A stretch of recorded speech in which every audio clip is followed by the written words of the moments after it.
Située au sud-ouest de l'île Maurice et protégée par des remparts montagneux, la vallée de Chamarel constitue une destination privilégiée pour les adeptes du tourisme d'intérieur. À quelques kilomètres seulement des plages de sable blanc, ici, ce n'est pas l'eau, mais la nature qui est reine, procurant plaisirs et découvertes aux curieux qui s'y aventurent.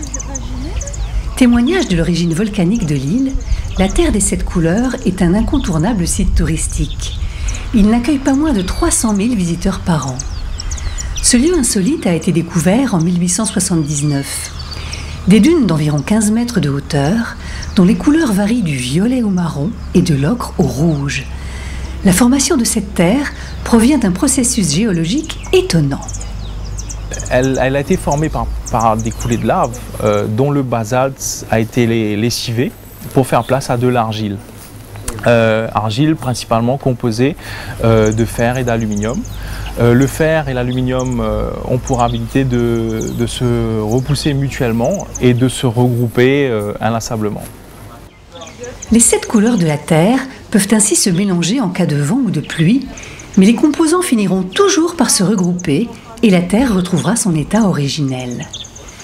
Quelques mètres plus loin, la majestueuse cascade de Chamarel jaillit de la nature verdoyante pour se jeter à plus de 100 mètres en contrebas. Alimentée par les rivières de Viande-Salée et de Saint-Denis, c'est durant la période des pluies, de décembre à avril, qu'elle atteint son débit maximal.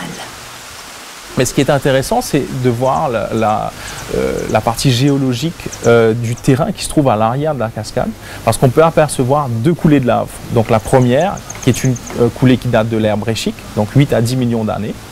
De par la décomposition de la surface de cette coulée de lave, on peut en déduire qu'elle a été exposée aux éléments pendant assez longtemps.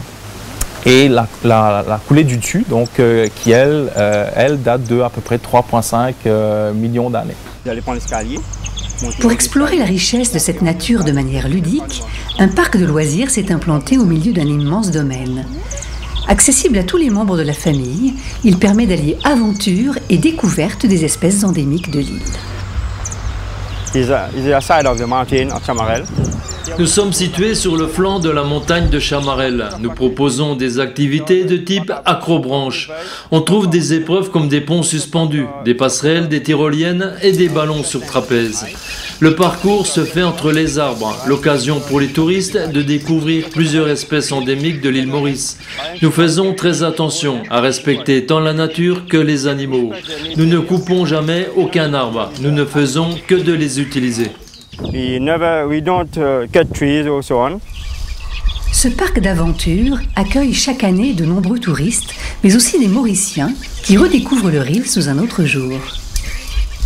On est vraiment au cœur de la nature et on est en pleine verdure et ça donne un cachet de l'intérieur de l'île Maurice qu'on n'a peut-être pas forcément d'habitude.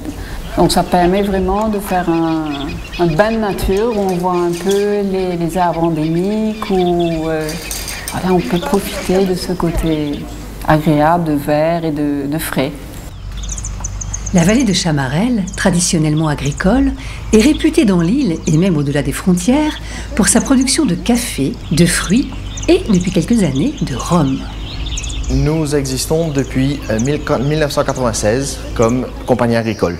En 2008, avec la fin des accords Afrique-Caraïbes-Pacifique, les prix du sucre n'étaient plus garantis par l'Union européenne et ont drastiquement baissé.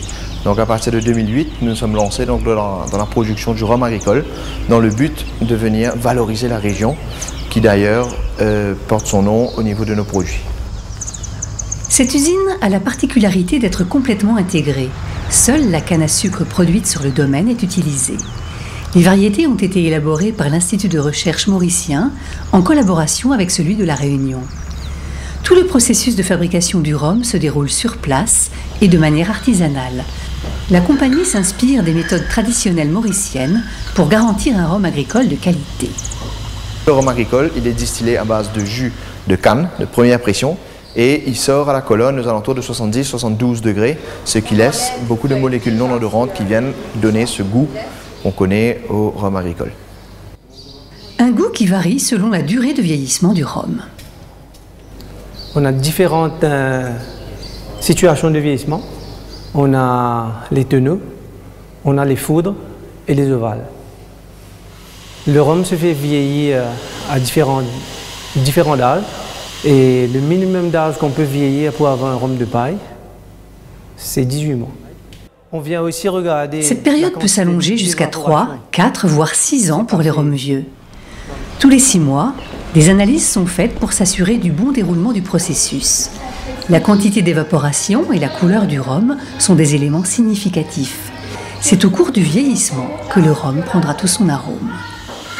Ce n'est pas par hasard si l'usine a choisi de travailler avec Millet, la fameuse compagnie de Saint-Émilion, pour ses tonneaux en bois de chêne. Le détail magique pour des tiponges d'exception.